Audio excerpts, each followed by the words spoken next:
स्वागत है दोस्तों आपका हमारे चैनल पर जूतों का बॉक्स। आनंद लाल और सरिता जी की शादी को अब 50 साल पूरे हो गए थे। उन दोनों की उम्र भी 75 से ऊपर निकल चुकी थी। दोनों ने अपनी पूरी जिंदगी एक दूसरे के साथ काफी हंसी खुशी से बिताई थी। दोनों बिल्कुल दो जिस्म एक जान बनकर जिए थे। सुख दुख के साथ साथ उन्होंने अपने पर्सनल रहस्य भी एक दूसरे के साथ शेयर किए थे। हाँ, सरिता जी ने केवल एक रहस्य आनंद लाल को कभी नहीं बताया। सरिता जी ने अपने कबर्ड के सबसे ऊपर के वाले खाने में एक जूते का बॉक्स रखा करती थी, जिसे किसी को भी, यहाँ तक कि खुद उनके पति को भी छूने की मनाही थी।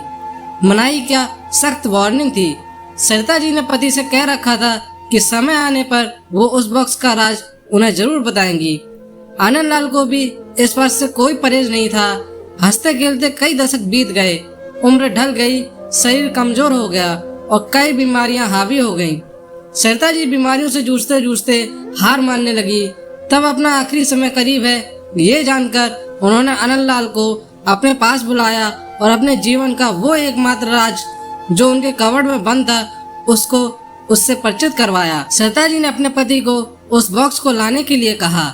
आनंद लाल उस बॉक्स को लेकर आए और उसे ओपन किया तो वो देखकर हैरान हो गए कि उस बॉक्स में दो खरोची हुई छोटी डॉल और ढेर सारे नोट पैसे थे। आनंद लाल ने सरिता जी से उस डॉल के बारे में पूछा।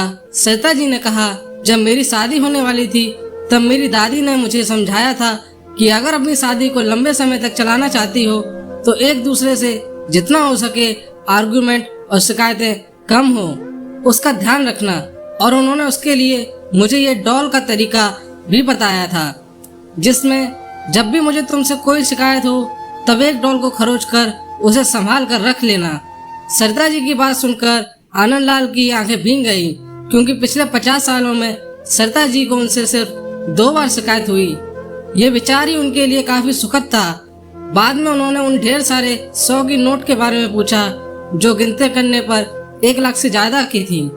सरिता जी ने कहा कि ये नोट मैंने तब इस बॉक्स में डाली जब मैंने आपके साथ कोई खुशी या संतोष के पल बिताए। आनंद लाल जी अपनी पत्नी को गले से लगाकर रो पड़े और बोले, मेरे किसी जन्म के पुण्य ही होंगे जिससे मुझे तुम पत्नी के रूप में मिली। दोस्तों, छोटी सी इस पति पत्नी की प्रेम कहानी में जो पत्नी ने तरीका अपनाया था, अगर हर पति पत्नी अपने जीवन में वही तरीका अपना ले तो हजारों रिश्तों जो छोटी छोटी बातों पर बिखर जाते हैं वो बिखरने से बच जाएंगे। आपको ये कहानी कैसी लगी कमेंट करके हमें जरूर बताएं। अगर आपको ये कहानी पसंद आई तो अपने दोस्तों के साथ भी शेयर करें। चैनल पर नए हैं तो चैनल को सब्सक्राइब जरूर करें। कहानी सुनने के लिए आप सभी का बहुत बहुत धन्यवाद।